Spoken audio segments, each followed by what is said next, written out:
Doctor Carlos Rosansky, como siempre, un honor y una alegría poder recibirlo de esta manera en nuestra casa, poder recibirte de esta manera en nuestra casa.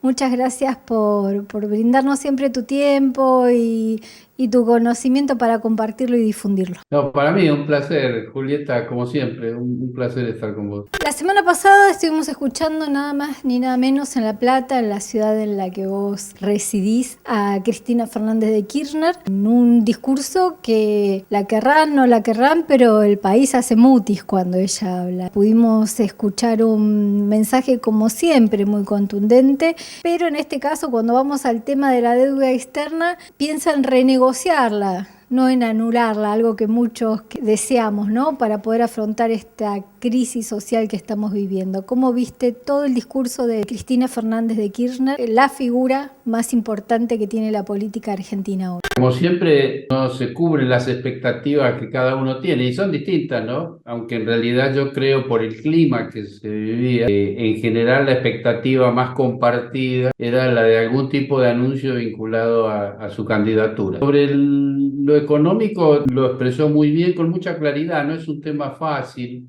En general es muy aburrido, por lo menos para quienes no conocemos mucho de economía, pero hay un tema central que es independiente de si te gusta o no la economía, que es el que vos mencionás del Fondo Monetario Internacional y la deuda. Es clave porque condiciona la vida cotidiana de los argentinos y en ese sentido escuché que ella específicamente hizo alusión a que el pago de la deuda esté vinculado directamente al superávit. Traducido por lo que yo entiendo sería si nos va bien pagamos, si no, no. O vamos a pagar en la medida en que nos vaya bien y tengamos superávit. Eso es más o menos lo que yo creo que expresó. Me parece bien, lo que pasa es que siempre, insisto, en todo Lo que sentido. pasa es que si nos va bien, ¿cuánto necesitamos arreglar en nuestro país, no? Porque te va bien 2 meses y necesitas arreglar el techo de la casa. Estamos hablando de un país que en un momento en el cual hay mucho trabajo, pero lo que más se reclama es que el sueldo no sirve para nada.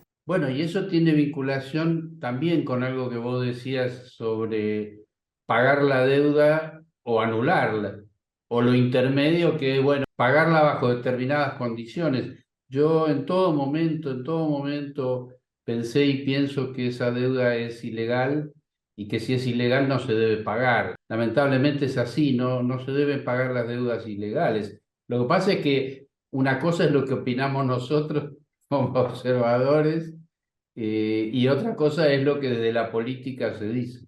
Nos exigen cotidianamente que tengamos todo contabilizado a la perfección y nosotros no sabemos a dónde fue el dinero de esa deuda. No lo vemos, no lo vimos plasmado durante la gestión de Mauricio Macri en obras.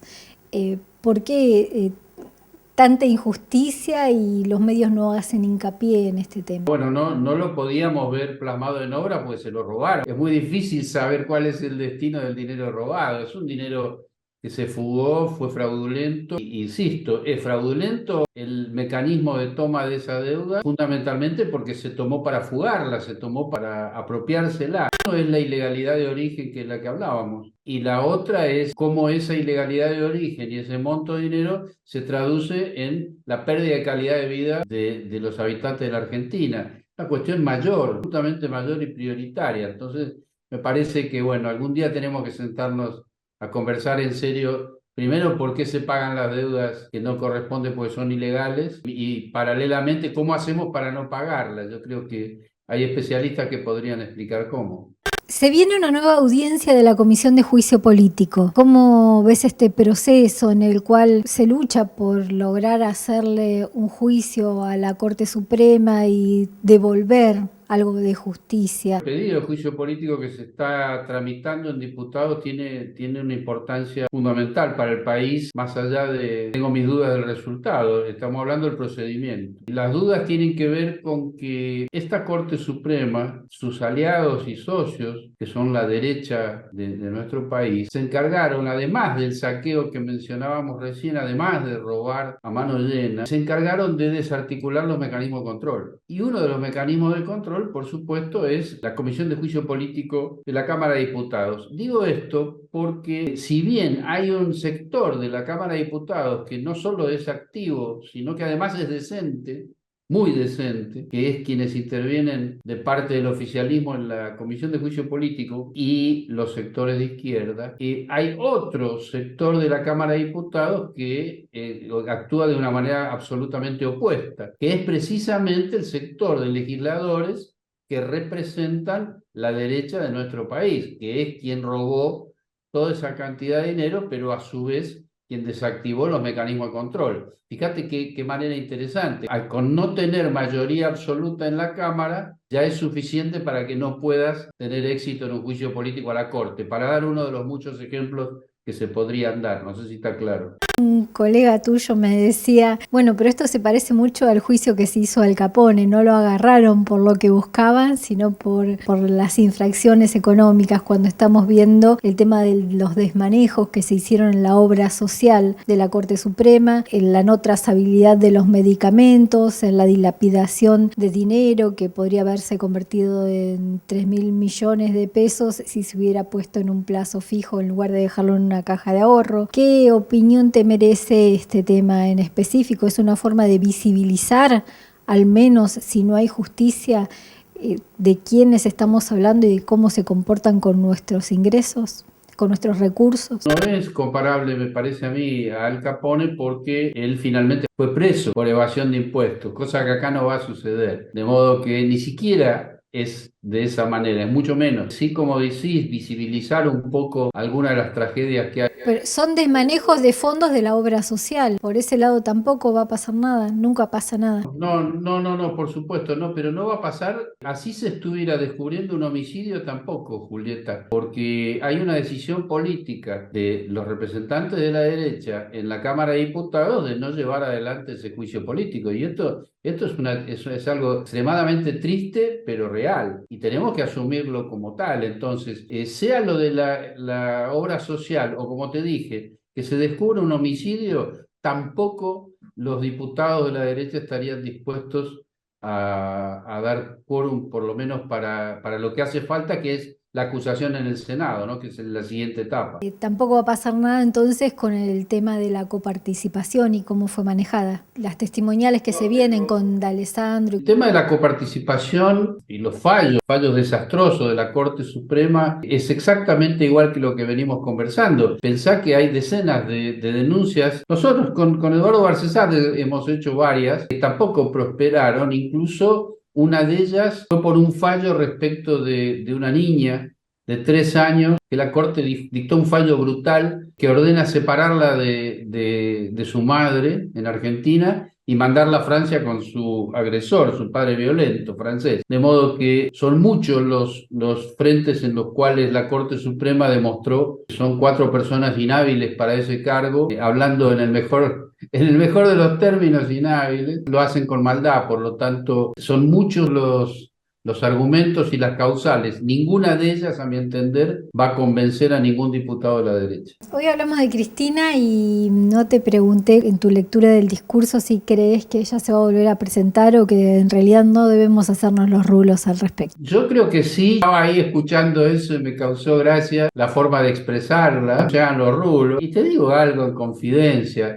Yo creo que una mujer de la estatura de Cristina, si su decisión fuera no, lo hubiera expresado de otra manera. ¿Cómo ves la crisis política, social que se vive en nuestro país? Delicada, muy, muy delicada. Es cierto, venimos de 4 años de Mauricio Macri, un gobierno de delincuentes, de criminales, ya lo hemos hablado con vos en este espacio, pero también venimos de 3 años donde no se hizo ni una pequeña porción de lo que correspondía hacer para enfrentar aquellos 4 años anteriores. Estuvimos en modo supervivencia. Sí, lo mínimo, una excelente actuación durante la pandemia, por supuesto, no hay que dejar de reconocerlo. Lo que pasa es que inmediatamente uno dice, bueno, está bien, hizo lo correcto el presidente de la Nación en la época de la pandemia, lo cual es maravilloso porque ha salvado millones de vidas. Ok, ya está aceptado que hizo algo extraordinario en ese sentido. Ahora, ¿qué tiene que ver eso con que Milagro Sala esté presa o con que haya un nivel de pobreza como el que hay. No tiene nada. No le estoy restando importancia ni al trabajo maravilloso en la pandemia, ni a otras argumentaciones que se suele dar, especialmente desde el gobierno, para buscar alguna forma de justificar lo mal que estamos. Creo que no es así. Creo que lo bueno hay que saludarlo y felicitarlo. Ahora estamos hablando de otra cosa. En un mundo donde se habla tanto del cuidado de nuestro medio ambiente y que también se puede hablar de una crisis ambiental, climática que sigue avanzando, y a donde es tan importante que los países del sur resguardemos nuestras riquezas y recursos naturales, que no nos, que no nos roben, y que no se lleven la materia prima y la produzcan en otro lugar y la laburen en otro lugar. Cuando vemos que hay países que sí toman medidas para que sus recursos naturales queden en manos del propio país. ¿Cómo ves esta situación y qué expectativas tenés para nuestro país? La derecha avanza en el mundo y no sabemos quién va a ser el que nos gobierne a partir de diciembre del año. No, yo no tengo expectativa, por lo menos en lo que queda de gobierno de Alberto Fernández, en los temas que vos estás planteando. De hecho, si hubiera habido voluntad o decisión política, ya se hubiera tomado. Lo hizo Evo Morales, lo está haciendo Boric en Chile. La voluntad se traduce en decisiones, si no las ves, no está. Entonces, me parece un tema importantísimo de los recursos naturales, pero mira, va en sintonía con lo que hablábamos antes de lo hecho y lo no hecho. Todo lo no hecho tiene que ver también con decisiones de no hacerlo y tiene que ver con una visión, tiene que ver con una cosmovisión, con una ideología concreta, que en este caso, lamentablemente, para mí fue una frustración muy grande, es la decisión de no enfrentarse al poder real del poder judicial, poder real de las corporaciones que están al lado y detrás. Y bueno, esa voluntad de no enfrentarlos nos está llevando al momento en que vivimos. Y esa es la respuesta que te puedo dar. Sí creo que es posible modificarlo porque, te insisto, lo hacen mandatarios como Boric, que está trabajando el tema de la nacionalización del litio, por ejemplo, pero hay muchos caminos que se deberían haber recorrido, no solo en recursos naturales, en medios de comunicación, por ejemplo. Podemos hacer lamentablemente una lista y todo obedece a lo mismo, es decir, obedece a la falta de decisión de enfrentar el poder real. ¿Qué milagro necesitamos que suceda? ¿Quién puede tomar esas decisiones? Yo me acuerdo cuando asumió Boric, me encantó el discurso que dio, yo pensé que era un revolucionario y después lo vi como que retrocedió y solamente le veo esta decisión para su país, para defender sus recursos naturales. Néstor no tenía tanto respaldo y lo hizo en su momento. No lo tenía, hoy se puede volver a repetir, vamos a tener otra vez un Néstor Kirchner sacando el país adelante o tenemos que depender de esto que visibilizamos que es tan duro. Tomar una o dos medidas no te transforma en revolucionario. Revolucionario es algo mucho más profundo, a mi entender mucho más deseable, muy deseable. Sobre todo yo creo que las revoluciones tienen que ver con cuando una sociedad llega a un punto en el cual solo se puede mejorar a partir de cambios fundamentales, es decir, a través de modificaciones de estructuras. Eso es una revolución, es un cambio estructural. Y si vos no tenés, fíjate un detalle interesante, Alberto Fernández lo dijo expresamente al comienzo de su gobierno, dijo públicamente, yo no vine a hacer una revolución. Yo pensaba, qué pena, ¿no? Qué tristeza, porque lo voté con muchas ganas, no porque pensara que es un revolucionario, sino porque estoy convencido que Argentina necesita cambios estructurales, ponerle el nombre que quieras a ese proceso de cambios. Y sobre la segunda parte de lo que vos preguntabas, que tiene que ver con figuras, yo creo que en Argentina, más allá de los nombres, hay capacidad para ponerle alguna palabra, hay capacidad más que suficiente para mejorar la situación en la que estamos. Por supuesto, eso está en las antípodas de la derecha que vos mencionabas. Ninguna de las figuras que mencionaste está en condición de ganar una elección, Julieta. Aclaremos eso, porque una cosa es el ruido que puede hacer, no sé, un fascista como Milei, o una fascista como Patricia Bullrich, o un fascista como Horacio Rodríguez Larreta, y otra es que esos personajes estén en condiciones de ganar una elección nacional. No lo están, por lo menos en mi opinión, quédate tranquila en ese sentido.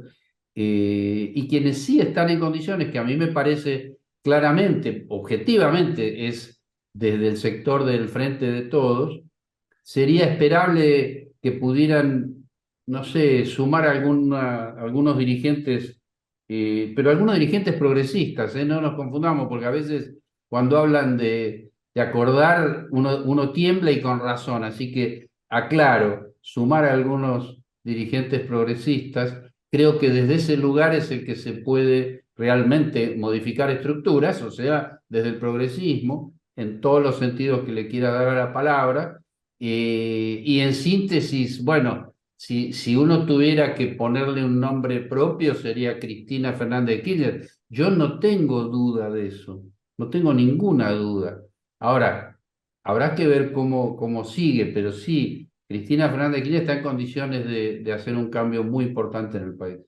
Sí, igual es una pena que tengamos que seguir dependiendo solo de ella, tenemos esa sensación.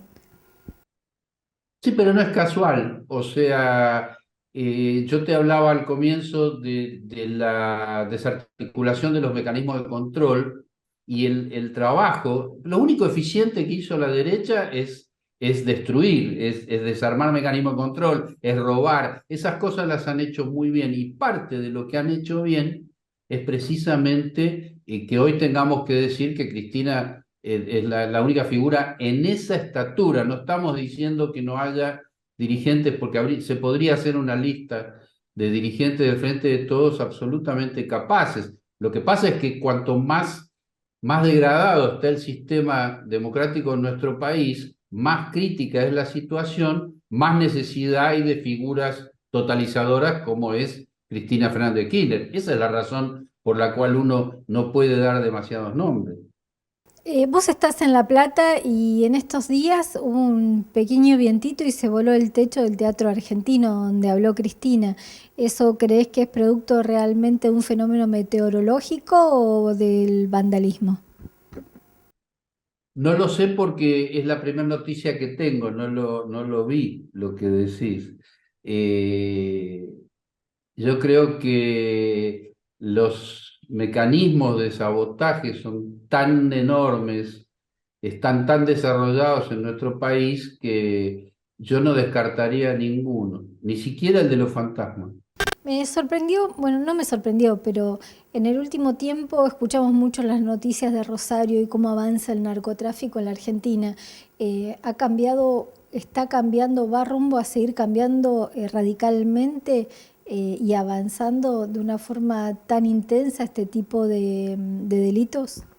No, no, tan intensa no. Lo que pasa es que es una delincuencia muy compleja, y que tiene que ver con lo que hablábamos antes, o sea, si hay decisión política o no de enfrentar ese nivel de delincuencia, del mismo modo que hablábamos de la derecha, si hay voluntad o no de enfrentarla. Yo creo que a futuro la situación de la provincia de Santa Fe va a mejorar, pero tengo mis dudas de que haya sido eficiente en ese sentido los últimos 20 años de gobierno en la provincia de Santa Fe. O sea, eh, y fíjate qué curioso, han gobernado mucho tiempo los socialistas y han tenido avances muy grandes en materia precisamente social en la provincia de Santa Fe. Sin embargo, este fenómeno no han podido combatirlo adecuadamente y el gobierno actual de la provincia tampoco. Y creo que se debe a dos razones. Primero, la complejidad del fenómeno criminal. Y en segundo lugar, que requiere una respuesta interdisciplinaria que nuestro país no está en condiciones en este momento de dar. O sea, el país está en condiciones técnicas de hacerlo. Lo que no hay es decisiones políticas, porque todo lo que signifique enfrentar la alta criminalidad va a estar siempre precedido de sentarse a decidir si uno tiene ganas o no de enfrentar, de pagar el costo que eso implica y fundamentalmente, como hablábamos respecto de los otros temas, de atacar el poder real. Enfrentar el poder real es muy difícil. Vos mencionaste a Néstor Kirchner y me parece un excelente ejemplo. Con el 22% de los votos te cambió la Corte Suprema. ¿Ok? Ahora, Alberto Fernández no es Néstor Kirchner. Bueno, pero claro, pero dependemos de una personalidad con esa capacidad de decisión y con esa capacidad humana y con esa decisión pero con la sensibilidad suficiente para hacerlo, ¿no? Perdóname, y el acompañamiento debido, porque vos con una lideresa o líder solamente no cambiás el país. Ahora, vuelvo a la parte llena del vaso. Argentina tiene de sobra capacidad humana para acompañar esos procesos de cambio. Hemos vuelto, fíjate que la dictadura cívico-militar en Argentina duró menos que las de los otros países de la región. Y no es solo madres, por supuesto, madres de Plaza de Mayo, abuelas, sin ninguna duda, y organismos de derechos humanos. Pero la lucha que se hizo de resistencia en la República Argentina logró que dure menos tiempo que en otros países. Eso es una muestra histórica de que por supuesto estamos en condiciones de hacerlo. Pero bueno, necesitamos un par de decisiones políticas. Carlos Rosansky, muchas gracias por tu tiempo. Para mí siempre es un honor que estés en mi programa. Muchas gracias. No, al contrario, un placer, Julieta, como siempre.